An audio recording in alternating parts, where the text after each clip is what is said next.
고품격 시사문화 비평방송 까고 있네. 자, 세상에 까지 못할 것은 없다 뭐 이렇게 시작했었는데요. 오늘은 좀 그냥 뭐랄까 차분하게 가도록 하겠습니다. 안녕하세요, 마가린입니다. 네, 안녕하세요, 김만석입니다. 안녕하세요, 개집밥입니다. 자, 저희가 지난주에도 많은 일이 있었죠. 이제 저희가 이제 전문 작가가 없잖아요. 네. 저희끼리 하는 거라서 이제 주제를 그때그때 정하는데 한 방송 3일 전쯤에 정해지거든요, 이게. 네. 근데 이 헬조선이 주제가 떨어질 일이 없는 곳이라서 네. 많은 일들이 있었죠. 뭐 구체적으로 뭐 어떤 일들이 좀 있었을까요? 일단 그 김기식 금감원장 그 낙마 사태에 네. 관련된 것도 있었고, 또 이게 네이버 댓글 공작단에 대한 얘기가 이번에 네. 밝혀졌죠. 그런데 이게 이전까지는 다들 이제 자유한국당 쪽이나 국정원 쪽에서 작업했을 거다 생각을 했었는데, 이게 놀랍게도 민주당원이었어요. 드루킹? 그죠? 보통 드루킹 사건이라고 하죠. 네. 뭐 다들 뭐 댓글로 뭐 매크로 돌린다 뭐 이런 사람들이 있다는 거는 뭐 심증적으로 갖고 있던 건 있었어요, 분명히. 그죠? 다들 네. 근데 이번에 그게 아예 검찰 수사로 밝혀지게 됐죠. 네. 그것도 김호준 씨가 예언했던 거잖아요. 대표가 예언했던 거죠. 주장했었잖아요. 그죠? 뭐 옵션 열기인가? 네. 이게 어떻게 부메랑처럼 자기 편을 자꾸 때리는 것 같아요. 그러게요. 김호준 씨 예언은 이게 저기 자한당이나 뭐 그 정부를 지난 정권을 공격한 게 아니라 이제 다 부메랑이 돼서 김호준 씨가 생각한 자기 편을 때리고 있는 게 아닌가. 좀 뭐 그런 상태. 그렇죠. 네. 이번에 김두크 씨가 이제 대형 오발 사건을 낸 거죠. 그렇죠. 네. 그리고 뭐 이번 건뿐만 아니라 저번에 뭐 정봉주 건도 그렇고 좀 여러. 근데 아직 방송 계속 하고 있죠. 네, 폐지 여론이나 뭐 이런 것도 나오고 오늘 SBS에서도 뭐 노사가 한 목소리를 내서 지금 지금 반성해야 된다. 네, 블랙하우스 좀 뭐랄까 제동이 필요하다. 만약에 개선이 안 되면은 폐지 수순까지 가야 된다라고 주장을 하고 있더라고요. 네네. 기사에 나왔죠. 저는 뭐 어쨌든 폐지는 반대입니다. 저도 폐지는 반대예요. 네. 김효준 씨가 자기 불찰을 뭐 사과를 하고 싶으면 사과를 하는 거지. 그래서 좀 우리가 김호준 씨를 맨날 까는데 그거는 미워서 깐다기보다는 좀 계속 그거를 밀고 나가는 거잖아요. 자기의 틀린 예언을 갖다가 좀 고치라고 얘기하는 거죠. 그런 걸 반성을 하고 고쳐라. 어쨌든 자, 뭐 이게 되게 이게 뭐랄까요? 김두크 씨가 결국엔 김호준 씨가 내부 총질한 거죠. 근데 그 내부 총질하니까 그 팟캐스트끼리 지난주에 또 싸움이 크게 붙어가지고 총격전을 시작했더라고요. 그 EJ라는 이제 프로그램에 원래 다시 끝났었는데 다시 돌아와서 뉴비 씨와 그 정치 신세계를 어마어마하게 공격을 하더라고요. 제가 그걸 들어봤어요. 들어봤는데 아 그래요? 저는 너무 궁금해가지고 도대체 우리가 저희도 계속 깠잖아요. 네. 우리가 깠던 건 얼마나 다를까 했었는데 우리가 했던 얘기랑 비슷한 얘기를 하는데, 물론 그쪽은 이제 정보력이나 취재력이 있으니까 좀 더 디테일하게 깠더라고요. 근데 뭐 보니까 뉴비 씨가 한 달 만에 모았던 후원금을 EJ가 하루 만에 모았어요. 아 그래요? 네. 그만큼 사람들이 뉴비 씨나 정치 신세계에 불만이 많았는데 얘기를 안 하고 있었단 얘기예요. 아니 왜 글로 몰려? 우리한테는 안 몰려. 우리한테 좀 몰려야 될 것 같은데. 우리는 유명하지가 않으니까. 네? 아니 걔네들은 유명해요? 아니 EJ가 우리보다 훨씬 유명하죠. 이거 여기 지금 사실 오늘 대본인데 골목 상권에 대형마트 들어오는 거 이거 너무. 근데 사실 저희가 뉴비 씨랑 정치 신세계를 1화부터 6화까지 한 번도 안 빼고 계속 갔어요. 그렇죠. 그러니까 주제는 계속 바뀌었는데 그 주제마다 걸릴 만큼 걔네는 엉망이었단 말이에요. 그렇게 계속 깠는데 갑자기 EJ가 한번 훅 까고 나니까 이제 더 이상 까기가 싫어지더라고요. 이 진짜 골목 상권에서 대형마트 들어오는 거죠 이게. 저희가 후원금도 안 들어오는데 이게. 저희는 후원금도 안 들어오는데. 어쨌든 뭐 저것도 있었잖아요. 뭐지? 그 우리 인터뷰 맞아. 지난주에 얘기하려다가 엠바고 걸렸다고 저희가 말씀하셨죠. 예, 저희가 그 정론직필의 상징, 그러니까 민족 언론 동아일보와 인터뷰를 했는데요. 네, 이 메이저 언론이잖아요. 네, 메이저 언론이죠. 그 월요일자 지면 문화면에 아예 한 면에 저희 기사가 나왔어요. 네. 어쨌든 뭐 3대1 간지잖아요. 3대1 간지. 그렇죠. 네. 흔히들 그 조중동이라고 부르는 곳 중에 지금 조선일보만 빼고 중앙일보에서는 그 칼럼이 나왔었고요. 동아일보에서는 아예 인터뷰를 했습니다. 제가 그 조선일보 일주일 연재했잖아요. 네. 그러니까 우리 다 조중동 선협. 그렇네. 전 아니에요. 전 동아일보랑 인터뷰하지 않았습니다. 그러니까 누구라도 한 명 하면 선협한 걸로 합시다. 왜 자기는 저기 빠져나가려고? 저는 조중동 같은 거학 언론이랑은 인터뷰나 이런 걸 거부하고 있기 때문에 그래서 그 동아일보 인터뷰에 저는 빠져 있어요. 네. 저는 확실히 이 두 분이랑 다릅니다. 네, 휴가를 못 써서 그날 빠지셨고요. 가고 싶다고 그랬는데 근데 그런 걸로 휴가를 안 내주더라고요. 아무튼 악플이 어마어마했죠. 네, 진짜 악플 갱신이죠. 동아일보에서 이제 기사가 나오니까 기사 내용과는 전혀 관계없는 악플들이 막 달리더라고요. 근데 이게 좀 약간 그 포털 사이트마다 좀 성향이 좀 다른 걸 확실히 확인했어요. 그 온도차라든지 다음 같은 경우는 동아일보라는 타이틀 그거 하나만으로 어마어마한 악플들이 달렸고 진짜 실시간으로 100개씩 업데이트가 되더라고요. 매크로 쓴 거 아닌가 싶을 정도로 2,500개 정도 달렸어요. 2,500개. 드루킹 이거 진짜. 네이버 같은 경우는 그래도 뭐랄까 이건 매체를 그냥 그렇게 딱 프레임으로 딱 싸잡아 버리지 않고 그냥 기사 내용을 보더라고요.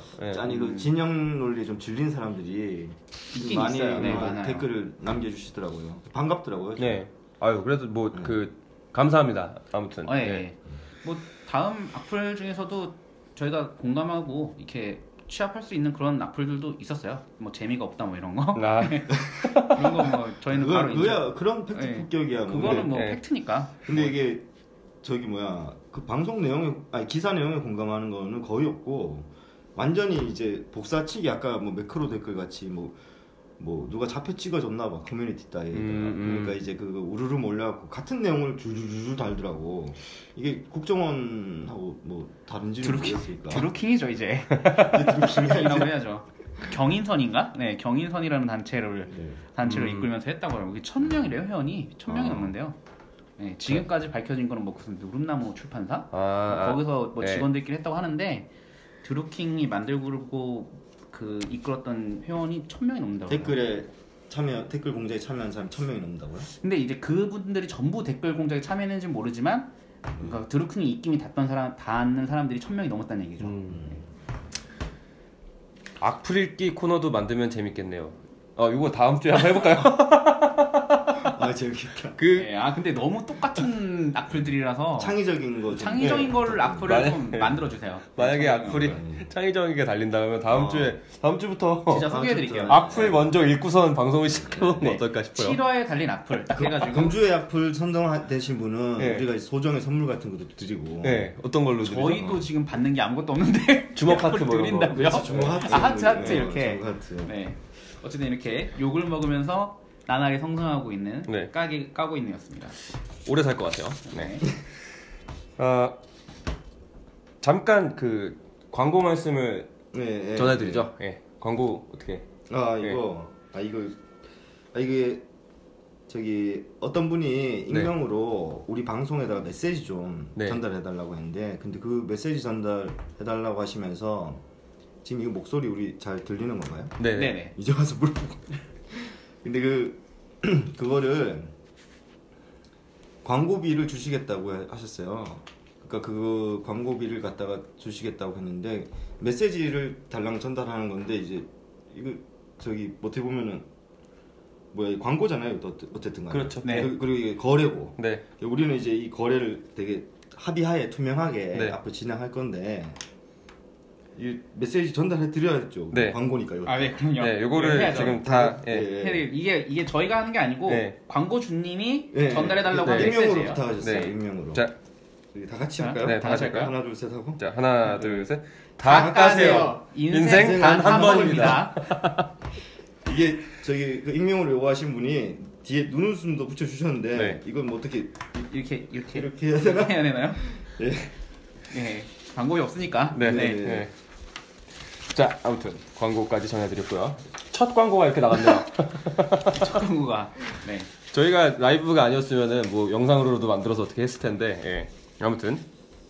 자, 그래서 오늘은 뭘 다룰 거냐? 아까 제가 예고를 해드렸죠. 그 부랴부랴 만들어서 예고편을 올렸었는데 저희가 지금 4월 18일입니다. 4월 18일에 방송을 하고 있는데 그저께가 4월 16일이었습니다. 맞아요. 예.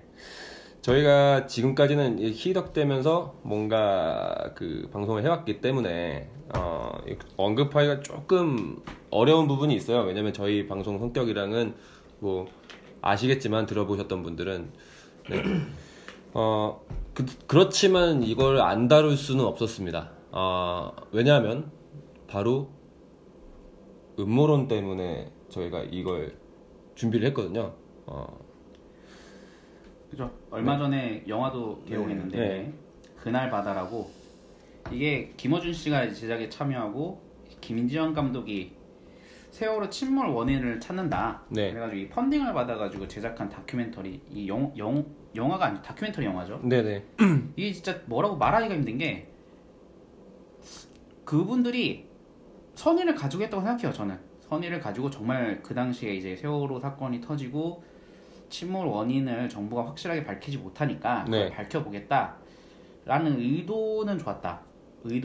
이렇게 표현을 해야 될지 모르겠지만 저는 이 그날 바다라고 하는 게 지금 이제 4주기에 맞춰서 개봉을 한 거잖아요. 네. 지금 이 세월호 사건을 그러니까 4년차인 세월호 사건을 소비하는 소위 진보주의자 네. 아니면은 그 저번 주에 얘기했던 팟캐스트 들으시는 분들이 9년 동안 열심히. 네, 9년 동안 열심히 팟캐스트 들으셨던 분들이 세월호를 다루는 그 상태를 지금 상징하는 영화라고 생각을 해요.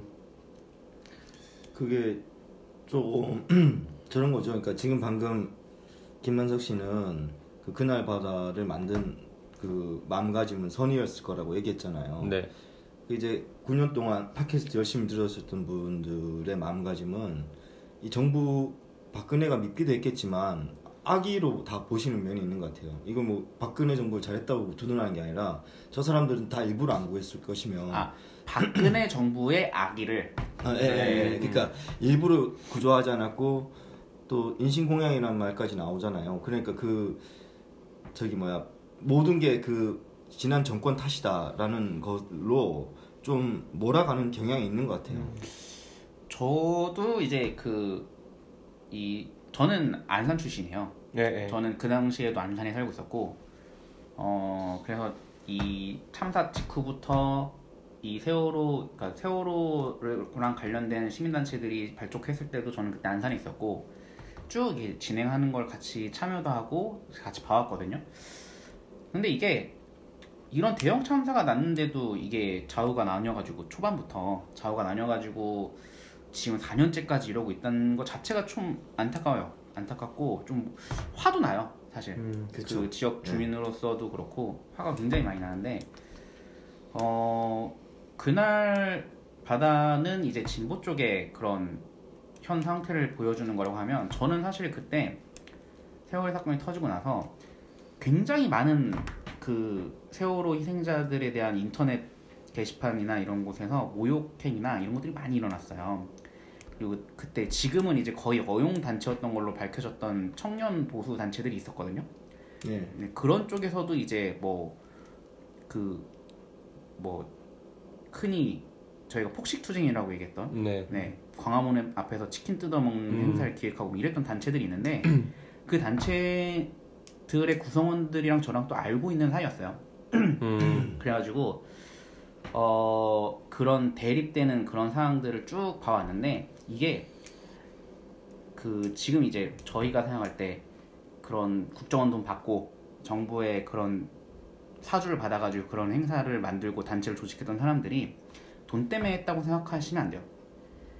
원래 그런 애들을 데려다가 돈을 주는 거예요. 그렇죠. 네, 그렇죠. 네. 그러니까 그때 이미 이 진보와 보수로 갈려서 세월호를 가지고 다툼은 이미 이제 이 시민사회에서 다 있었던 거고 거기다 이제 불을 지핀 거죠. 그 불을 지핀 거죠. 왜냐면 그쪽은 너무나도 사실 상식적으로 생각해봐도 그게 말이 안 되는데 세월호를 가지고 이제 정치적으로 진보 쪽에서 정치적으로 이용한다 아니면 유가족들을 모욕하고 이러니까 상식적으로 말이 안 되잖아요. 네. 근데 그걸 할 수 있게 정부에서 이제 지원을 해준 거죠. 돈을 지원해 준다던가 그렇죠. 정부 지원을 해준 거죠. 그러니까 지금 정리하자면 원래 있던 그런 성향의 사람들을 정부가 이용했다는 거죠. 그렇죠. 정부가 그거를 조직했다기보다는. 그렇죠. 그리고 그 전부터 이미 조직돼 있는 조직이었어요. 근데 걔네들이 자발적으로 모여서 했던 조직이라면 그 한계가 있잖아요. 그런 생각 갖고 있는 애들이 몇 명이나 되겠어요. 근데 거기다 이제 돈을 투입을 하고 인력을 투입하기 시작하면 그게 이제 커지는 거죠. 오히려 생각해보면 세월호 사건을 이용한 건 정부에서 자기들 이제 친위 부대를 만들기 위해서 사건을 이용했다고 볼 수도 있는 거죠. 그렇게 그렇죠. 돈을 투자해가지고. 저는 이게 선의라고 봐야 될지 모르겠어요. 그러니까 자꾸 이제 뭐 지난번 자로 X 그렇죠. 세월 X. 세월 X 자로라는 이제 네티즌이 만든 그건 뭐라 그래야 되나요? 영상이 하나 있었어요. 10몇 시간짜리 영상을 만들었더라고요. 물론 말도 안 되는 음모론 가지고서 세월 X라는 걸 만들었었는데 저는 이거는 선의가 아니었다고 봐요. 저는 이게 뭐 결과론을 이야기하는 것도 아니고 사실 음모론이라고 하는 게 그 명확한 원인을 알 수 없는 어떤 사회적 현상이나 어떤 사건에 대해서 그 의도적으로 어떤 확신을 가지고선 펼치는 주장이잖아요. 근데 그 의도가 뭐랄까요? 세월호의 유가족들을 위한다. 혹은 세월호에서 희생된 어떤 희생자들을 위한다. 여기에 초점이 맞춰져 있는 게 아니라 정부의 불신, 정부의 불신을 조장하고 정부를 거악으로 만들어 놓는 거기에 초점이 맞춰져 있었기 때문에 저는 이거를 선의로 봐야 될지라는 생각이 좀 들어요. 그래서 지금 저희가 이제 그날바다라는 이제 영화가 개봉한 것에 맞춰서 지금 이런 방송을 주제를 잡았는데 이번 이제 그날바다도 마찬가지라고 봐요. 배 앵커를 내려갖고 일부러 고의 침몰시켰다라는 그 주장이 무엇을 위해서, 누구를 위해서 그런 주장을 하는 것인지 저는 그것부터 일단 짚고 넘어가 봐야 된다라는 생각이 들어요. 그렇죠. 네. 근데 이제 그게 뭐 어떻게 엄밀히 따지자면은 그런 여러 주장들이 나오는 거 음모론일 수도 있는데 그게 이제 뭐 정부 탓이긴 하죠. 정부가 그거를 갖다가 제대로 진상 규명을 못하고 시간을 이만큼 끌어버렸고 어떻게 보면 정보도 많이 통제됐었고 청문회 같은 경우 저는 청문회를 다 봤었단 말이에요. 그 세월호 청문회 봤는데 그게 굉장히 제한돼 있더라고요. 그때 왜 공중파에서는 아예 하지도 않았잖아요. 그렇죠. KTV 뭐 그런 데서만 했고 또 어떤 그 보도 통제도 돼 있었고 좀 그죠. 증인들 신청도 그때 새누리당이었죠. 그렇죠. 청문회 조직위원회 중에서 새누리당 소속 의원들이 그걸 좀 많이 방해했었잖아요. 네, 지금도 그분이 부위원장이에요. 그래가지고 그걸 지금 유족들이 사퇴하라고 삭발 투쟁하고 그렇죠. 그러니까 이게 뭐랄까 그 국회의원이 중심이 돼서 그렇게 할 게 아니라 그 전문가들이랑 유족들이 선정한 전문가들이랑 이렇게 그다음에 또 정부에서 지목한 전문가들이 같이 합심해서 해야 되는데 이게 그 세월호 특조위조차도 진영 논리로 싸우게끔 만드는 거라서 그래서 이게 사람들이 답답했을 거예요. 저도 이게 침몰 원인은 뭔지, 침몰 예방하지 못하는 원인은 뭔지 이게 다들 얼마나 답답했겠어요. 다들. 구조에 실패한 원인은 뭔지. 그러니까 뭐 사실 얼마 전에 이제 밝혀졌잖아요. 그 7시간 동안 박근혜 씨가 뭘 했는지 뭐 수많은 뭐 추측과 억측들이 있었는데 사실 알고 보니 별거 아닌 일이었죠. 잠을 자고 있었던 거. 그렇죠. 별거 아닌 일인데 박근혜 입장에서는 굉장히 큰일이 될 수 있기 때문에 그렇죠. 예. 그걸 숨기려고 했던 예. 거죠. 왜냐? 그렇죠. 예. 자기가 늦잠 자고 일어났는데 이런 일이 벌어져 있었다라고 했을 때 사실 저희가 익히 알고 있는 박근혜라는 사람이 대통령으로서 이 사태를 수습할 능력이 안 됐단 말이죠. 그렇죠. 예. 깨 있었어도 예. 못했을 거예요. 그냥 저는 그거라고 봐요. 거기까지 딱 그건데 지금 계속 이 음모론이 계속 나오는 이유가 거학이 있어야 된다는 말이죠. 그 박근혜라는 아주 커다란 악당이 있어야만 이게 설명이 가능한 거예요. 그렇게 간단하게 무슨 뭐 늦잠 잤어? 이걸로 끝내면 안 되는 데까지 와버린 거죠. 지금 그 세월호를 가지고서 음모론을 펼치던 사람들이. 물론 이제 박근혜가 7시간 동안 잠을 잤기 때문에 네. 청와대에서 그 박근혜 행적을 밝히는 걸 방해하고 네. 특조위 활동을 방해하고, 그러니까 청와대 7시간에 대해서는 조사 내용에서 빼려고 노력하고 했었던 거는 이해를 해요. 그러니까 이제 그 7시간이 뭔가 큰 게 있구나, 뭔가 말 못할 만한 사정이 있었구나 라고 생각하는 것쯤은 뭐 충분히 가질 수 있는 의혹이에요. 왜냐면 7시간 자체가 비어있었던 건 사실이니까. 그런데 이제 저희가 생각을 해보면 그 당시 초반에 어떤 얘기들이 돌았었냐면 롯데호텔 그렇죠. 네, 최상층에 있는 네. 스위트룸에서 정윤회 씨를 만났다. 뭐 이런 얘기를 했었잖아요. 네. 그때도 똑같은 거였었어요. 청와대에서 롯데호텔까지 차로 달리면 몇 시간 몇 분 걸리냐. 네. 이거 그렇게 해가지고 뭐 몇 시에 출발해가지고 몇 시에 갔을 거다.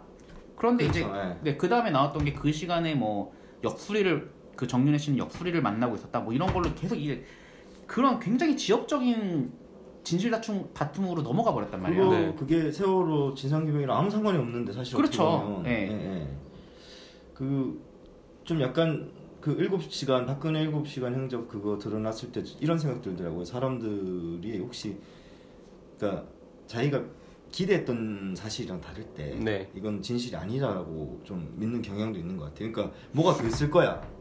그러니까 사실은 진짜 게을러서 늦잠 자다가 일어나서 이거 이 지금 그걸 그 상황 파악이 안 된 거잖아요. 네. 지금 바다에서 어떤 일이 벌어졌고 이걸 파악을 못 해갖고 밑에 사람들은 그 박근혜한테 대면 보고를 안 했잖아요. 그건 유명하잖아요. 그거는. 네. 그러니까 상황 보고도 제대로 안 됐고 그러다 보니까 막 5시에 저기 뒤늦게 나타나갖고는 그 구명조끼 못 구하냐 이런 소리 나고 이거는 뭐랄까 박근혜 잘못만은 아니라 그냥 박근혜를 둘러싼 그 청와대 그 조직 자체가 문제였던 거죠. 네. 조직의 체계, 소통 시스템 이런 것들이 완전히 그 어떤 것도 해결할 수 있는 상태가 아니었던 거죠.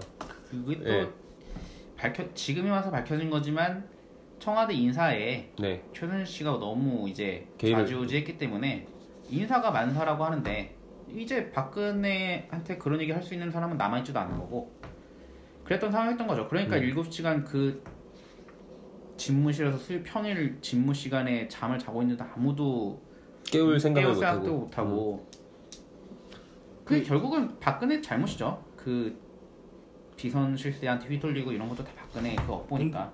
저는 이거 조금 뭐 다른 얘기일 수 있는데 박근혜가 그래도 이게 그 좀 뒷걸음치다가 쥐잡은 격으로 저는 이제 왜 사람들이 수학여행 없애지겠다고 박근혜가 그런 얘기했을 때 다들 비웃었잖아요. 근데 저는 이걸 좀 다른 관점으로 보고 싶더라고요. 그때도 그랬는데 지금 생각해 보면 그 수학여행을 갖다가 수학여행은 분명히 세월호 참사의 직접적 원인은 절대 아니죠. 그렇죠. 이걸 가만히 생각해 보니까 좀 근본적 원인은 되겠다는 생각 들더라고요. 근본적 원인.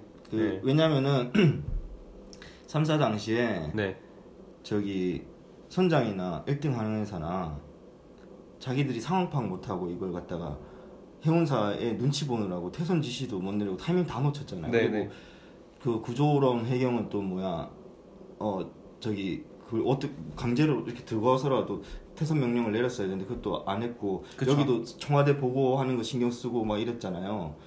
그러니까 이게 총체적으로 자기 판단들을 아무도 안 했는데 이게 저는 수학여행이랑 연관이 있다고 생각해요. 어떤 식으로 수학여행이랑?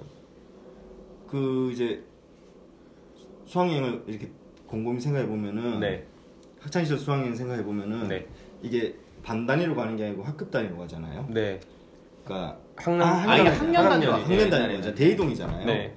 그러면은 통제도 좀 지나칠 수 있고 네. 또 이게 학생들 입장에서 폭력적인 상황도 생길 수 있고. 네. 그 최근에 이제 아제라서라는 만화책이 있는데 그 안에도 이제 그 수학여행 장면이 나와요. 거기도 보면은 애들이 막 선생님한테 이제 좀 통제받다가 혼나는 장면 나오는데 저희 학창 시절도 그렇고 주변 사람들 얘기 들어보면은 수학여행은 좀 이런 경향이 있는 거예요. 술 처먹은 선생님들이 술 처먹은 학생들 혼내는 그런 날인 거예요. 그러니까 이게 좀 비상식적인 거예요. 왜 그런 집단적으로 그렇게 수백 명이 억지로 유대를 갖다가 다지고 그런 식으로 이렇게 그 뭐라 해야 되지? 공유하고 네. 그 유대감을 갖다가 연대감을 공유하고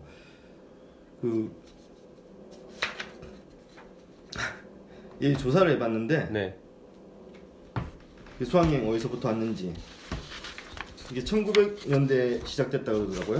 1900년대요? 예. 그러니까 이제 아무래도 일제 잔재겠죠. 네네.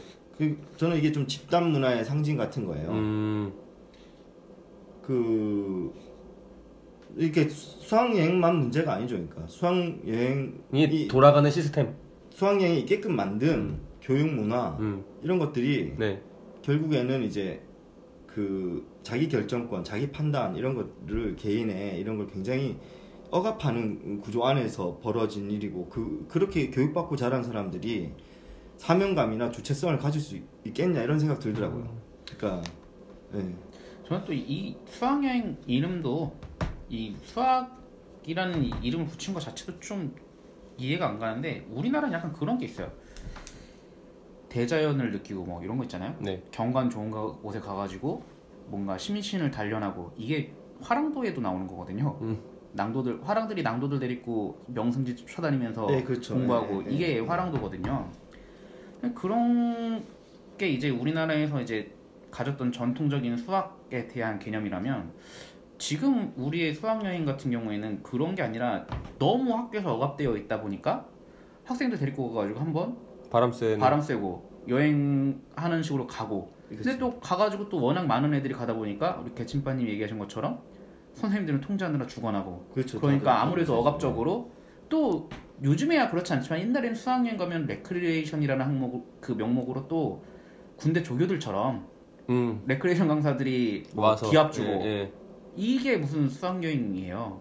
근데 이제 그런 것들이 다 어쨌든 우리나라의 집단주의 사고랑 이런 것들을 강화하는데 이제 영향을 줬을 수는 있을 것 같아요. 그리고 특히 그 해운사 직원들이나 그 선원들 같은 경우는 지금 단원고 학생들보다도 훨씬 더 그 상명하복적이고 그렇죠. 개인적인 판단을 못하는 그 세대에 해당하다 보니까 뭐 상부지실 기다릴 일이 뭐가 있어요. 지금 당장 앞에 있는 사람들이 물에 빠져 있고 배가 기울어가고 있는데 거기서 회사가 어떻게 지시할지 몰라가지고 기다리고 있다는 것 자체가 기본적으로 개인적인 판단력이 부족한 그런 세대 자체가 비전에 뭐 세대가 아니라 한국 문화 그렇죠. 전체가 전반적으로 갖고 있는 것 같아요. 그러니까 이게 수학여행 없애려면은 수학여행이 필요하지 않은 상황을 만들어야 되는데 그러려면 교실 문화 바뀌어야 되고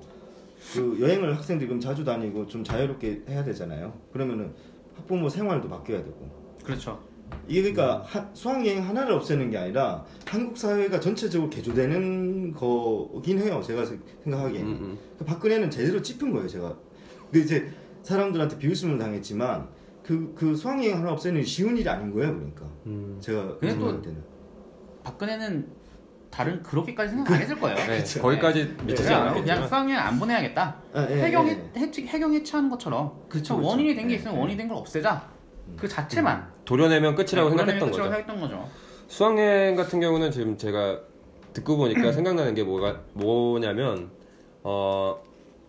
이게 지금 뭐 저희 때만 해도 저 고등학교 2학년 때 뭐 수학여행 갔던 것 같은데 그때 학급별로 이렇게 몇 반부터 몇 반까지 어디 가고 몇 반부터 몇 반까지 어디 가고 이런 건데 사실 한 반에 한 30명, 40명 된단 말이죠. 저 때만 해도 한 40명 정도 됐으니까. 그 많은 인원이 한 번에 움직이는 거, 이거는 위험 부담을 가지고 가는 거잖아요. 그렇죠. 사고가 나면 대형 사고가 터지는 거고, 그런 부분들을 그냥 관례상 계속 해왔던 거죠. 네, 그게 일단 그 관례라는 거에 대해서 한 번도 생각해보지 않았던 측면도 저희가 이 세월호 사건을 두고 한번 생각을 해봐야 될 것 같고, 그래서 저는 그런 생각이 들어요. 그 세월호는 다중층위의 사건이거든요. 그렇죠. 그러니까 지금 그 뭐 수학여행의 문제도 있을 것이고, 거기에 무슨 뭐 조직 문화의 문제도 있을 것이고, 그 다음에 청와대라는 어떤 시스템, 보고 체계라는 어떤 그런 문제도 있었고, 되게 많은 그 층의 그렇죠. 심지어는 노동 환경도 그렇죠. 거기에 뭐 그 해운사 계약직 선장 뭐 여러 가지 것들이 있을 거라고요.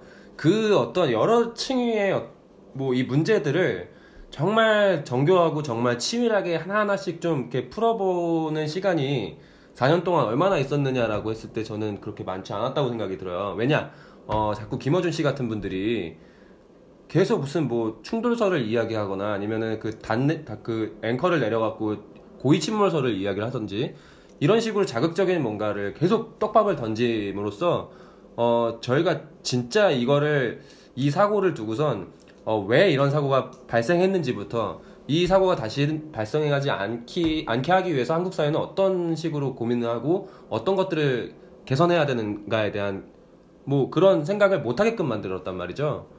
저는 그런 음모론이 이제 이렇게 막 주장을 하잖아요. 음모론 같은 게 이제 어떻게 보자면 세월호에 대한 진실을 밝히고자 하는 쪽에 그런 음모론이 이걸 잠식을 하게 되면 저는 오히려 그걸 진실을 숨기고 싶어하는 쪽은 좋아할 거라고 생각해요. 정말 그 사고가 터졌을 때 정부 입장에서는 이 사고가 다들 그렇게 생각하잖아요. 우리가 얘기했던 거 뭐 근본적인 원인, 뭐 디테일한 그런 부분들 하나하나 다 찾아내가지고 하고 싶다. 그거 하려면 솔직히 진짜 힘들거든요. 그리고 그걸 하나하나 짚어낼 때마다 정부 잘못, 그거 전부 어쨌든 거의 대부분은 정부 정책의 잘못이니까 하나하나가 전부 다 비판받을 거래요. 그런데 음모론을 가지고 정부랑 싸우려고 한다. 정부 입장에서는 그 음모론만 상대하면 되는 거예요. 그렇죠. 예. 그리고 음모론이라는 거는 아무래도 제한된 정보밖에 주어지지 않기 때문에 음모론을 할 수 있는 거잖아요. 그럼 반대로 생각하면 음모론은 그만큼 근거가 취약하다는 얘기예요. 없는 정보를 가지고 빈 곳을 음모론으로 껴 맞추는 거기 때문에 정부 입장에서는 반박하기가 굉장히 쉬워요. 특히 이번에 그 뭐 천안함 사건 때도 그렇고 세월호 사건 때도 그렇고 제일 처음에 툭 던졌던 음모론이 이제 가장 유명한 그 무슨 잠수함 충돌설 같은 거를 이제 음모론으로 던지면 정부 입장에서 얼마나 편합니까? 그 지역에 항해했던 잠수함은 없었다. 그렇죠. 네, 이것만 밝히면 되거든요. 네네. 그러면 음모론자들은 뭐라고 그 다음에 어떻게 믿을 수 없다. 뭐 이렇게 되니까 정부는 우리는 분명히 다 밝혔는데 너희들이 못 믿는 것뿐이다. 이런 식의 싸움으로 몰고 가면 정부 입장에서는 엄청 편하죠. 자기들이 실제로 잘못한 거는 뭐 수면 밑으로 가라앉힐 수도 있고. 근데 이번 세월호 사건 같은 경우에는 너무 큰 사건이었기 때문에 그런 음모론을 주장하는 사람들 외에도 실제로 특조위나 이런 곳에서 일을 하면서 실질적으로 무슨 일이 있었는지, 그리고 이 사건에 분노한 전문가들, 그 다음에 시민들이 다 같이 달려들어서 그 음모론 외에도 어떤 부분들이 잘못되어 있는 것을 세세하게 찾아냈기 때문에 지금 세월호 특조위가 밝혀냈던 뭐 숨은 가판에 안 닫혀 있다던가 아니면은 지하 수문 그 뒤편에 그 창고 쪽에 천막으로 돼 있었다는가 뭐 이런 변경 그걸 규제 하나 갖고, 그리고 안에 그 화물들 결박이 제대로 돼 있지 않았던 문제, 안 돼 있었고, 이런 것들 하나하나 밝혀낼 수 있었던 거고, 조타 미숙도 있었고, 그 객관적 증거들이 굉장히 많은데 사람들이 그 객관적 증거들한테는 좀 관심이 없는 편이에요. 왜냐면 음모론이 훨씬 자극적이니까. 이게 뭐 가장 최근에 나온 게 이제 그 지하층에 수밀맨 7개를 그 드나들면서 이제 저기 승무원들이 드나들면서 열어놓은 거, 이거가 어떻게 보면은 그게 가장 큰 원인일 수도 있단 말이에요.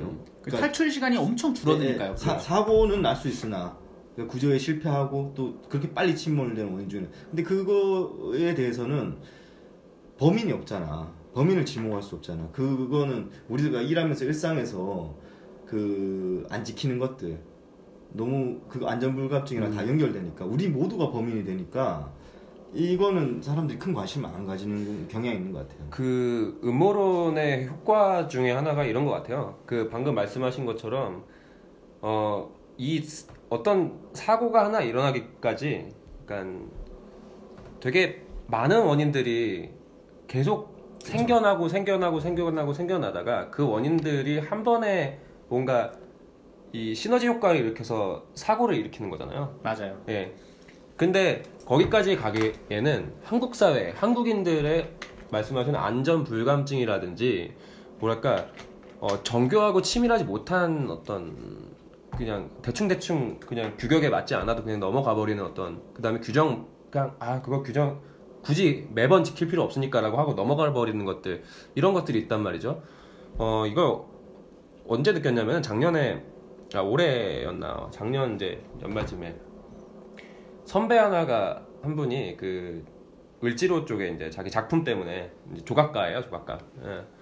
작품 때문에 그 철 파이프를 하나 사러 갔어요. 그 을지로에 가면은 이제 철로 된 파이프들을 이제 쭉 파는데 이분이 되게 정교한 작업을 하기 위해서 조금도 휘어있지 않은 철 파이프를 사고 싶었던 거예요. 그래서 이제 그 철 파이프를 사러 갔는데 보니까 다 하나하나 다 조금씩 다 휘어져 있었던 거죠. 그래서 이건 휘어서 못 사겠다라고 했더니 그쪽에서 돌아오는 대답이 이 정도면 휜 거 아니라고 얘기를 했대요. 근데 저는 그때 이제 그 선배랑 이런 얘기를 나눴어요. 한국 사회 전반이 이런 거 같다고. 이 정도면 휜 거 아니라고. 이 정도면 고든 거라고. 근데 결국에는 이분이 주문 제작을 해서 이제 다시 만들고 이런 과정을 거쳤었는데 세월호라고 그런 게 왜 없었겠냐라는 거죠. 그러니까 이 정도 고박 안 했었는데. 예, 이 정도 이거 평행수 빼도 좀 괜찮겠지. 예, 계속 왔다 갔다 할 거니까 이 문 열어놓고 아니면 구조 변경을 위해서 이거 뭐 천막을 덮어놨는데 한 번도 사고가 안 일어났었고 이런 그거는 제천 화재 참사에서 똑같이 반복됐잖아요. 여자 목욕탕에 그 비상구를 아예 창고처럼 막아놨잖아요. 그러니까 그 원래 비상구는 막으면 안 된단 말이에요. 그게 이제 화재 그 예방법에 그게 소방법에 저촉돼요. 예. 소방법에 저촉되는데 그러니까 징후가 너무 많았는데 결국 세월호나 제천 화재 참사처럼 결과로 나타날 때까지 우리가 그거를 반복하고 있는 것 같아요. 네. 이게 사실 세월호도 그 산업계에 계시는 분들은 다 왜 세월호 사건이 일어났는지에 대해서 다 이해를 하셨을 거예요. 왜냐면 실제로 이제 현장 같은데 작업 현장이나 산업 현장에 가가지고 이것도 좀 문제긴 한데 전부 다 산업안전 강의를 듣게 돼 있거든요. 그러니까 근로자들은 전부 산업안전 강의를 듣는다고 생각하시면 돼요. 웬만한 근로자들은 전부. 그러면 거기에 이제 뭐 우리가 그런 얘기 하잖아요. 뭐 하임리 법칙 이런 거 얘기하잖아요. 그거 다 배우게 되어 있어요. 거기 보면은 이런 대형 사고가 일어나기 전에 몇 건의 징후, 몇 건의 이렇게 다 그게 교육 과정에 다 있단 말이에요. 그걸 다 배우시는 분들도 세월호 사건을 봤을 때 그러면 세월호의 밑에 어떤 징후들이 있었나, 뭐 이런 것들에 대해서 배웠음에도 그런 것들 다 까맣게 있는 거예요. 네. 그렇죠. 다 있고 그냥 사건 하나에 음모론, 잠수함이 부딪혔다. 얼마나 간편한 겁니까? 그 밑에 어떤 그 징후나 이런 것들이 있었어도 잠수함이 한번 부딪혔다. 그러면 배는 넘어질 수밖에 없다. 뭐 이렇게 해버리는 거예요. 그럼 그 밑에 실제로 일어났던 징후들 이거는 이제 무시가 되고 알려지지 않게 돼버리는 거죠. 이 하이니의 법칙 잘 말씀하셨는데 이게 이 세월호 이 사고라는 큰 사고에서 하이니의 법칙은 아예 지금 누구도 이야기를 하고 있지 않아요. 그러니까 초반에는 좀 했었어요. 네, 초반에 좀 얘기하다가 지금 음모론으로 다 넘어가는 게 저는 그 이유에 대해서 이렇게 생각해요. 일단 하이니의 법칙을 보면은 이 개념이 중대한 사고 한 건이 나기까지 같은 비슷한 원인으로 한 39건 정도의 사고가 나고 그렇죠. 이건 통계학적으로 나온 거예요. 그리고 그 전에 부상을 당할 뻔한 사고라든지 어떤 미미한 사고 이런 것들이 한 300건 정도가 존재한다는 거예요. 그 300건이 존재하고 그러다가 39건의 그 비슷한 원인이 비슷한 사고가 일어났다가 마지막에 어떤 결정적인 순간에 중대 사고가 하나 터진다는 거죠. 그렇죠. 예. 자, 그렇다면은 지금까지 저희가 이제 얘기했던 거 뭐 그냥 대충 하고 넘어갔던 것들 그거를 지금 하나하나씩 따지고 보면은 한국 사회가 전체가 그렇단 말이에요. 그러다 보니까 사실 세월호라는 어떤 사고가 터진 게 그 배 위에서 있었던 일만이 아니잖아요. 맞아요. 지금 아까 비상구 얘기 나왔지만 지금 사실 전체 건물들 한번 전수조사 해보면은 비상구 막혀 있는데도 꽤 많을 거예요. 뭐 엄청 많죠. 소화기 같은 것도 제대로 작동 안 하는 데도 많고 스프링클러 같은 거는 거의 안 됐을 거예요 아마. 안전벨트 그 경보음 싫다고 그거 시끄럽다고 그 안전벨트 경보음 차단하는 그 바클 안에 집어넣는 그것만도 팔잖아요. 그거 하고 안전벨트 안 하고서 운전하시는 분도 꽤 많고 뭐 되게 많죠. 무슨 동네 피자집이나 치킨집 뭐 이런 데서 그 배달원들 헬멧 안 쓰고 거의 쓰는데 저는 오늘도 봤어요. 오늘도 헬멧 안 쓰고서 그냥 배달 나가고 요새는 들어오는. 좀 법이 강화돼서 업주가 굉장히 벌금 맞게 돼 있어서 요새는 좀 그걸 강제로 좀 쓰게 하더라고요. 제가 한번 동네 피자집에서 피자를 시켜 먹었는데 얼마 안 됐던 일이에요. 그 지속적으로 계속 헬멧을 안 쓰고 오더라고요, 배달원이. 그래서 본사에다 전화를 했어요. 본사에 전화해서 배달원이 헬멧 안 쓴다. 이거 어떻게 좀 점주분들한테 좀 제대로 좀 그 교육을 시켰으면 좋겠다라고 했더니 말뿐이에요. 그때 알았다라는 거. 근데 지금 제가 오늘도 확인했는데 지켜지지 않아요. 예. 이런 거거든요, 사실은. 이런 일들이 점점점 한 300건이 있다가 그러다가 비슷한 어떤 뭔가 사고의 징후가 날 뻔한 이유들 비슷한 맥락으로 한 39건이 있고 그 다음에 대형 사고가 뻥 터지는 거거든요. 이런 부분들에 집중하다 보면은 나도 그리고 너도 쟤도 이 사고와 무관하게 살지 않았구나라는 어떤 그 죄책감을 느끼게 될 수도 있어요. 근데 음모론이라는 거는 그 죄책감에서 해방시켜줘요. 맞아요. 내 잘못이 아니다. 우리 사회의 잘못이 아니고 이 구성원의 잘못이 아니고 우리 습관의 잘못이 아니고 저 사람의 잘못이다라고 짚어버리는 거예요. 그냥 그 거악, 박근혜라는 거악, 이명박이라는 거악, 그 정부라는 거악, 그 믿을 수 없는 저 존재들 그들로 딱 한정시켜버리면은 이 문제는 또 터져요. 그럴 수밖에 없는 거거든요. 저는 제가 아까도 말했지만 저는 안산 출신이고 수행자 중에도 아는 사람들이 있어요. 아는 사람들이 있는데 전 진짜 화가 나는 게 뭐냐면 이 음모론을 양산하고 음모론을 퍼뜨리는 사람들이 아까 초반에도 잠깐 얘기했지만 이 사람들은 유가족의 심정에 대해서 뭐라고 생각하는 걸까? 유가족들이 지금 도대체 뭘 알고 싶다고 생각하는 걸까? 굉장히 의문이 들고 저희가 이렇게 구조 원인을 제대로 찾자, 뭐 한국 사회에 대한 뭐 전반적인 문제에 대해서 지적을 하자라고 하면 공감 능력이 부족하다는 비판을 하기도 해요. 그렇죠. 사람들이. 그래서 저는 음모론을 퍼뜨리는 사람들이 진짜 사이코패스 같다고 생각해요. 저는. 왜냐하면 유가족들은 정말로 진실을 알고 싶겠죠. 왜 배가 침몰했는지. 그런데 유가족들은 전문가가 아니에요. 다 생업이 있는 사람들이고 슬픔에 빠져 있는 사람들이고 실제로 이런 사건을 겪기 전까지는 정부에 대해서 뭐 정보 요구 같은 걸 해본 적도 없는 사람들이에요. 그러니까 완벽한 비전문가고 그냥 진짜 피해자의 유가족들이란 말이에요. 그러면 그 사람들이 참사 원인을 찾고 그 유가족분들이 참사 원인에 대해서 궁금해하고 있으면 전문가들이나 그거를 밝혀낼 수 있을 만큼 그 여유가 되는 그런 것들을 전문적으로 하는 사람들이 가서 조사를 하고 그 철저한 조사 결과를 유가족들한테 알려주는 게 가장 좋은데 김어준 씨도 전문가 아니잖아요. 그렇죠. 지금 그 이번에 그날 바다를 만든 그 감독도 전문가가 아니에요. 그렇죠. 자로 씨도 전문가가 아니고요. 무슨 자격으로 유가족들이 그렇게 알고 싶어하는 진실에 대해서 자기들이 하고 싶은 말을 떠들고 자기들 나름대로는 다 과학적인 분석을 거쳤다고 해요. 뭐 전문가들의 조언도 받고 했다고 하죠. 그러면 자기들한테 그걸 권위를 부여하지 말라는 거예요. 전문가들이 이렇게 분석을 해주고 해줬으면 그거 다 모아서 특조위 갖다 주고 실험 결과들 다들 이제 뭐 연구직이나 이런 걸 하시는 분들은 아시겠지만 실험 결과 하나만 가지고 알 수 있는 건 아무것도 없어요. 그거 어차피 데이터 다 끌어 모아가지고 분석해가지고 실체적인 진실을 밝혀내는 거는 관련 전문가가 해야 되는 일이에요. 근데 그걸 가져다가 왜 지들 마음대로 이게 유가족들이 너희들이 알고 싶어하는 진실이다. 그걸 왜 던져놓습니까? 그 자기들 콘텐츠를 만들고 있잖아요.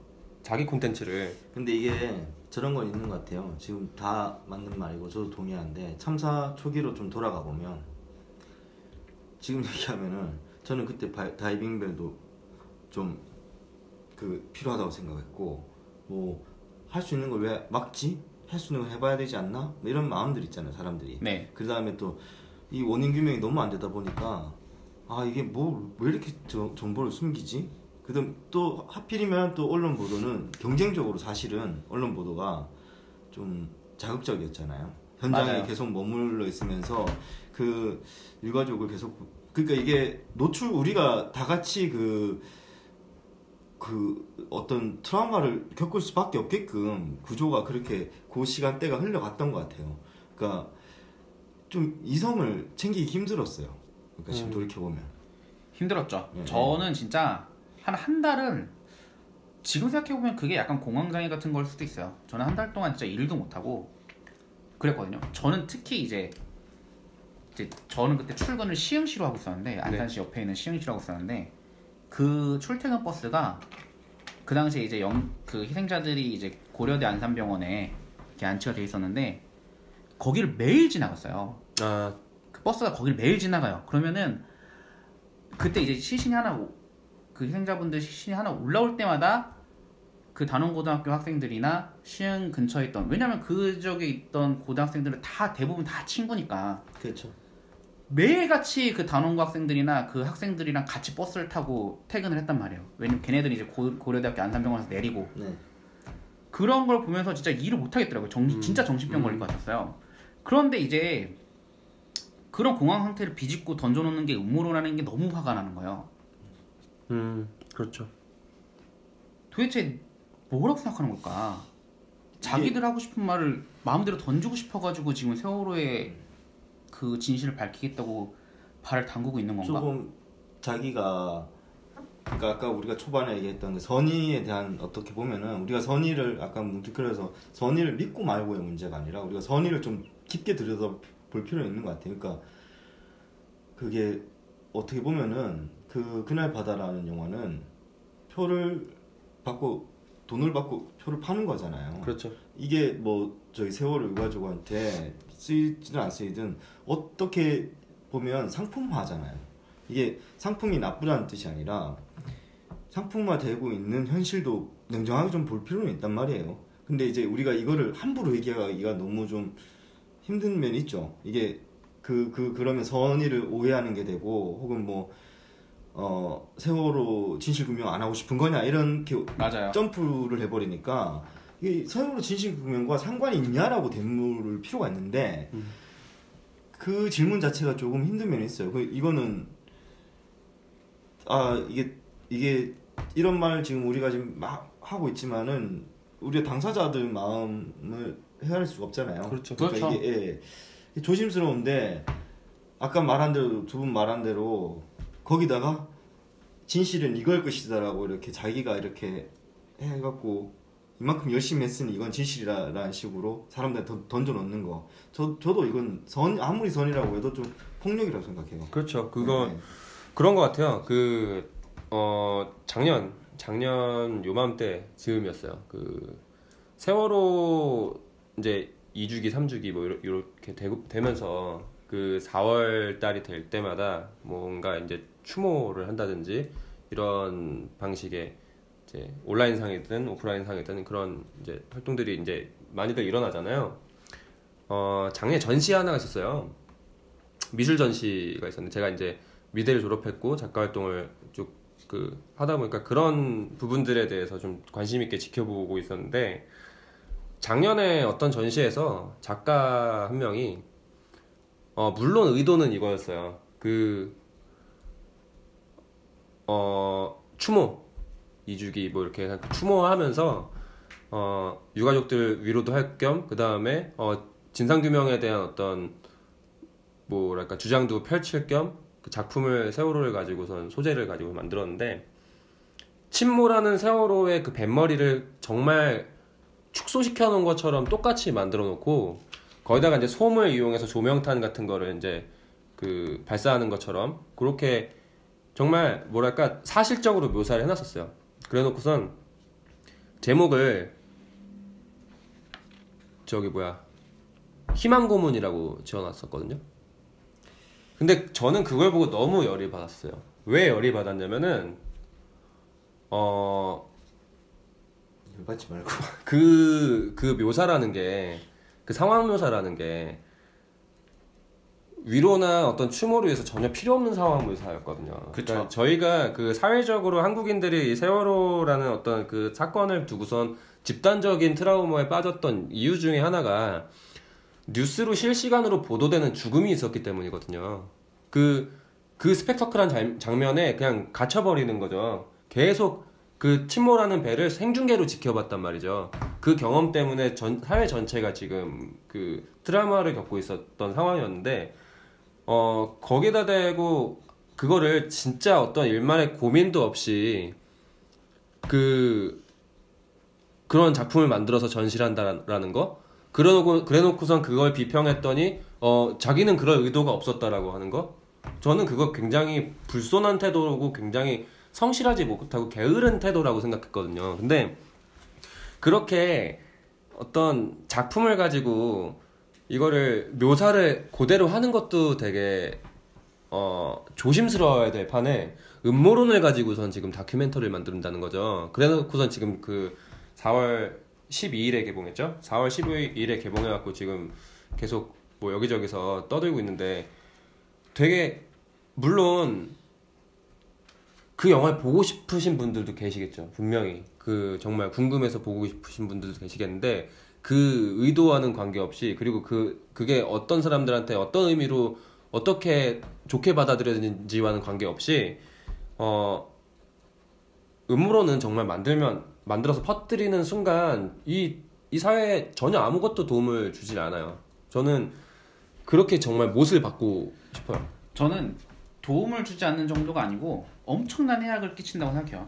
저는 이게 세월호 같은 경우에는 정부가 일단 있고 정부를 이제 그 피해자를 도와주겠다라고 하는 쪽에서 정부를 대상으로 이제 음모론을 펴는 거잖아요. 네.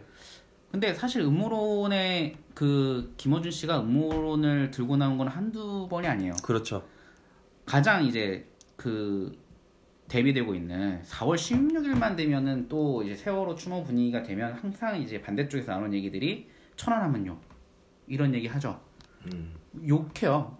당연히 욕하죠. 네. 야 천안함은 천안함 침몰했을 때 그날 추모하면 되지 왜 세월호 추모하는데 같이 하면 되잖아요. 같이 하면 되는데 왜 천안함을 추모하지 못하는 분위기를 만들었냐. 저는 그것도 김어준 씨의 음모론이 한몫했다고 생각하거든요. 그렇죠. 그때 뭐라 그랬어요? 천안함에 대해서도 잠수함이 충돌해서 가라앉은 거다. 뭐 이런 얘기 했었죠. 네. 물론 그때도 정부가 정보를 제대로 밝히지 않고 이랬던 문제가 있었던 건 알아요. 그런데 지금 이 천안함 그 충돌했던 네. 그 음모론은 어떤 식으로 흘러가고 있냐면 천안함에 타고 있던 장병들 40명이 넘어요.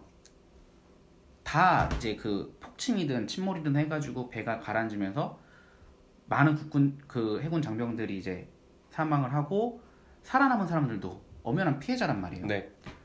그런데 지금 이 음모론에 편승한 사람들이 어떤 얘기를 하냐면 그 천안함에 타고 있던 승조원들한테 그분들도 피해자인데 그분들한테 왜 진실을 숨기고 있냐? 입 다물고 있다. 입 다물고 있다. 정부가 거짓을 만들었는데 너희들은 방조하거나 동조한 범죄자다. 이게 말 같은 소리입니까? 저는 그래서 오히려 일반 사람들이 천안함에 대해서 천안함은 저쪽 사건 그리고 세월호는 이쪽 사건 이렇게 구분짓게 되는 큰 그 계기 중에 하나였다고 생각해요. 그런 초반에 그런 음모론을 퍼뜨린 게. 그 천안함 얘기하니까 생각나는 게 예전에 이제 편집자 한 분이랑 이렇게 일했는데 그 편집자 친구가 그 저기 희생자였어요. 천안함 희생자였는데 저는 당연히 이명박 정부의 발표를 안 믿었고 저기 또 근데 안 믿었지만 뭐 그걸 또 음모론을 믿은 건 아니었는데 의심하고 있었고 뭐 그 생각을 좀 못했어요. 그러니까 천안함 희생자들에 대한 어떤 그걸 구체성을 떠올리지 이 천안함 희생자는 막연했어요. 그러니까 이제 좀 제가 그 뭐 북한이 저기 한 소행이 아닌데 저 이명박 정부 북한 소행으로 돌린 거 아니냐 뭐 이런 식으로 했는데 이제 그 친구가 울더라고요. 되게 그렇게 말씀하시면 상처된다고. 그러니까 이제 그때 좀 화끈거렸어요. 그러니까 이런 말을 함부로 하면 안 되겠구나. 그러니까 그때 뭘 느꼈냐면 저한테는 천안함이 구체적인 적이 없었던 거야. 근데 세월호는 제가 이제 그 뭐랄까 저기 학부모기도 하고 또 우리가 그걸 실시간으로 다 지켜봤잖아요. 그러다 보니까 다들 저마다 머릿속에 어떤 그 저기 당사자들의 마음이 어느 정도 들어와 있을 거고 그 구체화가 됐는데 이게 그러니까 지나친 분들이 진실을 밝히겠다고 막 한 면이 없지 않아 있는 것 같기도 해요. 그러니까 저는 이거를 실제로 이 천안함이랑 이제 세월호에 대비되는 사건으로서 천안함을 띄운 거는 분명히 이제 정부에서 여론 그 작업을 한 거라고 생각해요. 왜냐면 저는 세월호 사건이 터지고 나서 해상사고 보상에 대한 그런 보수 청년단체에서 만든 토론회를 갔었어요. 네. 근데 그런 토론회에 누가 가겠어요? 소위 진보주의자라고 하는 사람들 중에 저 혼자 갔어요. 네. 나머지는 다 이제 보수 청년단체에서 나왔고 발표도 걔네가 다 하고 그런데 이제 그 주제들이 그런 거였어요. 세월호 사건이 터졌는데 발표는 이제 뭐 해상사고에 대한 지원책에 대한 기준을 만들어야 된다 뭐 이런 거랑 뭐 군인들 처우에 대한 문제 순직 군인들 처우에 대한 문제 뭐 이런 것들을 발표를 하더라고요.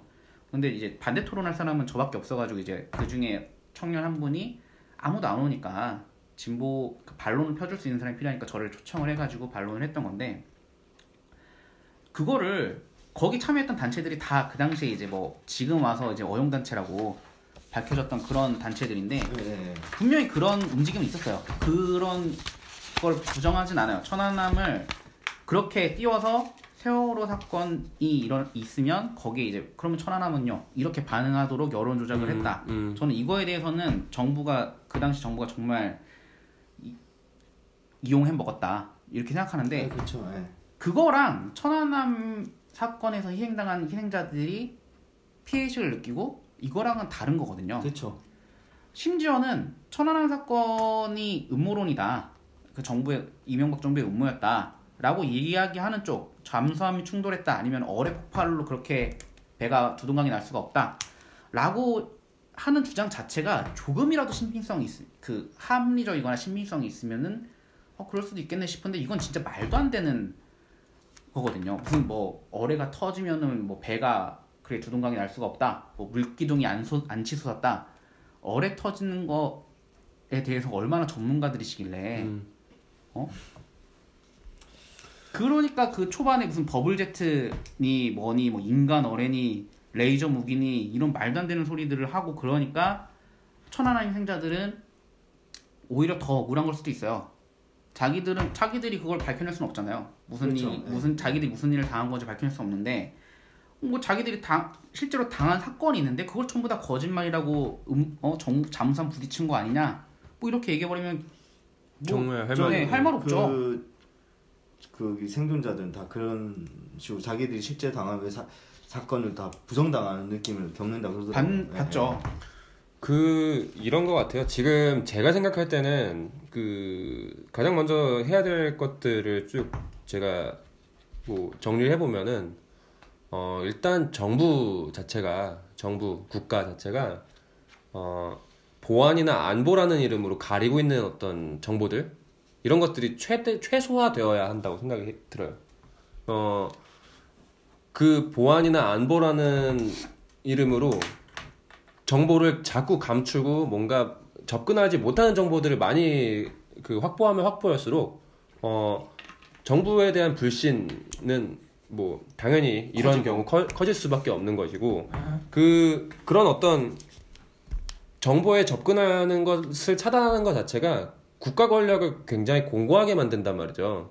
그래서 국가 권력을 좀 뭐랄까 하향 평준화 시킬 필요가 있는 것 같고요. 그 방법이 제 생각에는 정보에 접근하는 그러니까 어떤 잠깐 말 끊고 들어가자면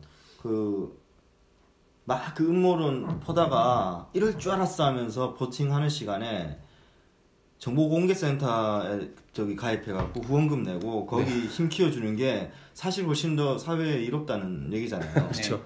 근데 정보공개센터는 지금 뭐 후원금 많이 못 받아갖고 맨날 이렇게 좀 어려움을 겪고 있던데 그 사람들 아무도 그런 게 관심 없고 그걸 운동이라고 생각하잖아요. 그렇죠. 그러니까 이제 포스팅하고 그 음모론을 같이 공유하고 그 같은 자기랑 비슷한 의욕을 가지고 있는 사람과 연대를 하고 이게 운동이라고 생각한단 말이에요. 그건 운동이 아니잖아요. 그건 운동이 아니죠. 네. 그리고 이게 정보는 공개되면 공개될수록 좋다라고 생각해요. 저는 개인적으로. 저도 이제 페이지 같은 걸 운영하고 있지만 저는 그 안에서 일어나는 일들은 전부 다 공개를 하거든요. 그러면 오히려 뭔가 문제가 생겨도 그런 일이 있었구나라고 다 흘러가게 돼요. 내가 특별히 뭔가 대단한 잘못을 하거나 뭔가를 큰 비위행이라든가 이런 걸 하지 않는 이상. 그러니까 이제 본질 같은 경우 이 천안함 사건이나 세월호 사건이나 본질은 이제 국가가 정보를 통제하고 있다. 그 통제된 그 빈 곳에 음모론들이 침투하고 있다라는 게 사실 가장 큰 이제 본질인데 지금 이렇게 그 빈 곳을 음모론으로 채우다 보니까 남은 건 이제 천안함 생존자들 그리고 세월호 희생자들 사이에서 대결 구도가 그렇죠. 만들어져 버리는 거잖아요. 그거를 또 둘러싼 사람들끼리도 대결 구도가 돼버렸고 진짜 최악이죠. 음모론이 만들어낸 진짜 최악의 결과라고 생각해요. 저는 그런 게 지금 계속 그런 생각이 들어요. 성수대교 붕괴부터 시작해서 그다음에 그 얼마 안 있다가 이제 삼풍백화점이 붕괴됐었죠. 그다음에 시랜드 화재 사고, 인천 호프집 화재 사고, 인천 호프집 화재 사고, 그리고 최근에 있었던 이제 제천 이제 참사. 저기도 있었어요. 세월호 전에 아까 하인리 법칙 얘기했잖아요. 경주 리조트. 네네. 그것도 거기 대학 OT로 모여서 맞아요. 그렇게 된 일이에요. 그러니까 이게 굉장히 단단하게 풀기 어렵게 엉킨 실타래를 우리는 하나만 뽑아내려고 하는 것 같아요. 거기서 하나만 뽑아내려는데 이거를 다 풀려면은 하나만 뽑는 게 아니라 굉장한 수고가 필요하단 말이에요. 그렇죠. 그래서 이제 문재인 대통령이 얘기하는 국가 대개조 이런 거. 그러니까 이게 사실 이 일련의 사건들을 보면은 김현희의 칼기 폭파 사건 이런 거랑은 그 결이 완전히 다르잖아요. 이건 사고잖아요, 사고. 이 사고가 있기까지 부실시공 테러기도 하죠. 부실시공부터 시작해서 무슨 과도한 무슨 용도 변경, 돈을 더 벌기 위해서 없앤 기둥들 그것 때문에 삼풍백화점이 무너졌었고, 그다음에 아까 말씀드렸듯이 비상구에다가 쌓아놨던 어떤 여러 가지 물건들 때문에 탈출을 할 수가 없었고, 이런 어떤 일련의 우리의 그 생활의 일상에 되게 전반적으로 깔려있는 대충 괜찮아 그냥 안전불감증 이런 것들 때문에 일어나는 사고들인데 저는 그런 부분들에 대해서도 확실히 지금 정말 대개조가 필요하지 않나라는 생각이 들어요. 얘기 잘하셨는데요. 이게 세월호 참사 이후에 이거는 이제 나왔죠. 보도가 됐잖아요. 최순실이 이제 생존수용으로 이렇게 국가 자격증 발급해갖고 그걸 갖다가 K스포츠 재단이 독점하려고 했던 그 정황이 그거는 이제 보도된 바 있잖아요. 근데 이게 정말 좀 제가 이거 글로도 한번 썼는데 안타까운 거는 학부모들은 이 생존수용을 대부분 환영해요. 왜냐하면 애들이 수용을 못했다라는 원인을 좀 가지고 있는 것 같아요. 그러니까 근데 이게 좀 이제 애들이 지금 초등학생들이 생존수용 수업 이름만 생존수용은 아니에요. 근데 이제 그 수영을 갖다 어떤 식으로 배우냐면 여건이 잘 안 되잖아요. 수영장 있는 학교가 얼마 안 될 거 아니에요. 그러면은 이 애들 데리고 근처 수영장에 왔다 갔다 인솔 하면서 일주일 동안 그 속성으로 그걸 가르치는 거예요. 그러니까 그냥 이 수영을 왜 배워야 되는지 이런 것도 없고 그냥 뭐 속성으로 가르치다 보니까 애들도 힘든 거예요. 일주일 동안. 막 코피 터지는 애도 있고 그 애들한테는 이게 재밌게 배워야 할 건데 이게 좀 어른들은 마치 이게 의무적인 행위가 돼서 이제는 뭐 강박처럼 애들한테 수영을 가르쳐야 된다. 그러니까 이게 애들한테 이게 과연 할 짓인가 싶은 거예요. 이게 대안이기는 한가 싶은 거예요. 이게 우리가 왜 이 대형 참사 같은 걸 한 번씩 겪을 때마다 거기서 이제 대안들이 나오는데 다 엉뚱한 대로 가는 것 같은 거죠. 그러니까 그 반복되게 만들 수밖에 없고 이게 뭐 정말로 잠수함설이면 잠수함에다가 그걸 달아야죠. 비표 같은 걸 달아야죠. 사고 안 나게 하려면.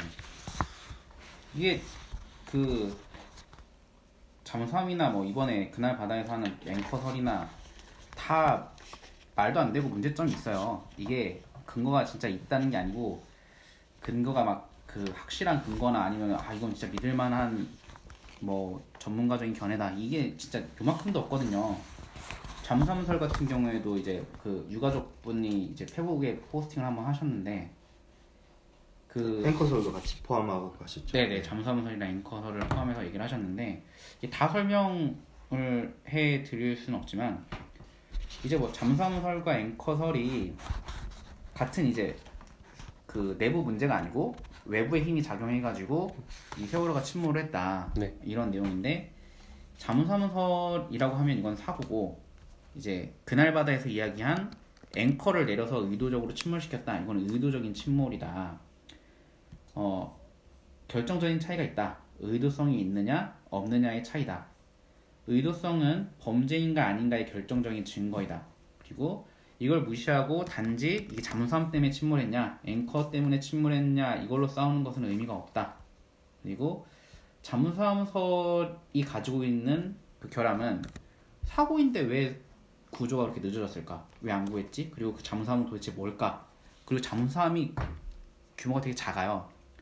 잠수함이 부딪혔을 때 과연 세월호만한 배를 침몰시킬 수가 있을까? 3,000톤짜리 고작 3,000톤짜리인데 그러니까 저기 잠수함이 네, 잠수함이 3,000톤밖에 안 되는 거예요. 이게 세월호만한 크기의 배를 이렇게 47도가 넘어져 있는데 이렇게 넘어져 있는데 그걸 휙 돌릴 수 있는 잠수함이 도대체 지구상에 존재는 하냐 이런 문제가 있다는 거죠. 그리고 앵커설 같은 경우에는 그 앵커라는 게 무슨 만능 고정대가 아니에요. 앵커를 내리면 배가 이제 흔들리면서 그 위치에서 움직이지 않도록 하는 게 앵커인데 그 앵커를 연결하고 있는 쇠사슬이 200톤까지 견디는 장력입니다. 200톤으로는 세월호가 그렇게 급변침하는 움직임을 구현할 수 없다. 왜냐하면 그 전에 쇠사슬이 끊어지거나 아니면 앵커를 연결하고 있던 연결부위가 부서져 버리니까요. 네. 게다가 저희가 배가 넘어가고 있는 장면은 생중계로 다 봤잖아요. 앵커는 안 내려가 있었어요. 네, 그렇죠. 그러니까 누군가 이걸 앵커를 고의적으로 내려서 침몰시키려면 앵커를 내려서 다시 올린 거죠. 다시 올려야 된다는 얘기인데 47도가 기울어져 있는 배에서 그걸 올릴 수 있는 사람이 누가 있냐 이런 거죠. 이게 이분이 그냥 이거 아니고 진상규명에 깊이 관여하고 지금 국과장이셨잖아요. 네. 마지막 문장은 좀 뭐라 해야 되지? 읽는데 쿵 하더라고요. 마지막 문장이 이제 두 가지의 가설이 결함이 있지만 전 받아들입니다. 왜 아직 아무것도 확실한 건 아무것도 없으니까요. 라고 했는데 이 말이 이제 좀 이 세월호 참사 진실이 가장 궁금한 분들일 거 아니에요. 맞아요. 그러면은 그 음모론 같은 영화, 그날 바다 같은 영화라도 이렇게 사람들한테 화제가 되면서 관심이 이어지는 게 유가족들은 원하는 거잖아요. 그렇죠. 그러니까 이게 이걸 갖다가 근데 이제 그날 바다가 불러오는 이 사회적 갈등은 수습하기 힘들단 말이에요. 그러니까 이게 너무 이게 이걸 뭐라 해야 되죠? 이거를 딜레마라 그래야 되나요? 뭐 표현을 잘 못하겠는데 네. 좀 유가족들의 심정이 이해는 갑니다. 그게. 얼마나 네네. 지푸라기라도 잡아서 실체적인 진실을 밝혀내고 싶겠어요. 근데 그 지푸라기를 그런 식으로 쥐어주지 말라는 거예요, 김어준 씨. 네? 그렇죠. 세월호를 잊지 않겠다라고 하는 문장이나 아니면 그런 태도는 저는 필요하다고 봐요. 앞으로도 계속 잊지 않겠다라고 하는 문장에는 되게 많은 의지와 어떤 많은 생각들이 담겨 있다고 생각을 하고요. 그런데 그런 태도와는 구분되어야 할 게 있는 것 같습니다. 세월호를 이용해서 자신의 입지나 자신의 정치적 존재감을 키워나가려고 하는 사람들, 그분들은 좀 그만 멈췄으면 좋겠어요. 네. 원래 이제 저는 이제 오면서 지금 안산에서는 이제 전부 합동 연결소가 이제 이 철수를 하고 있죠. 철수를 하고 추모공원 문제가 지금 안산에서는 이슈가 되고 있는데, 사실 음모론과는 상관이 없는 얘기여서 언급을 할까 좀 고민을 많이 했는데, 뭐 반대하시는 분들도 다 이해는 합니다.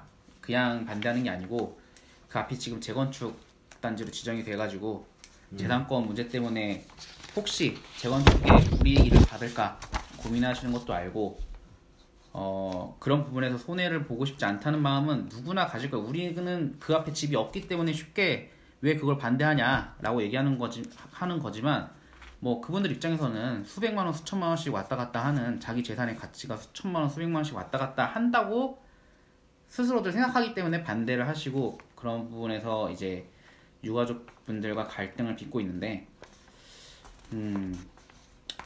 생각을 해봅시다. 4년 전으로 좀만 돌아가서. 뭐 그것도 그런데요. 그런 갈등을 갖다가 조금 너무 선정적으로 안 다뤘으면 좋겠어요. 자극적으로 언론들이 대결 구도로 만들잖아요. 네, 언론들이 그걸 다룰 때 그렇죠. 이번에 왜 외력설 배제하지 않겠다고 선체조사위원회가 세월호 선체조사위원회가 외력설 배제하지 않겠다는 말도 막 좀 자극적으로 퍼진 면이 있어요. 제가 생각할 때는 선조위가 그런 얘기를 한 이유는 같은 맥락 같거든요. 그러니까 이 가족들한테는 이게 뭔가를 반정하거나 그런 걸 부정하거나 할 때 어떤 근거보다도 이제 좀 다 열어놓고 얘기해주는 게 그렇죠. 가족한테는 이로우니까 그런 차원에서 좀 했다고 이해를 하는 기사는 없었어요. 선조위가 이런 말을 했다.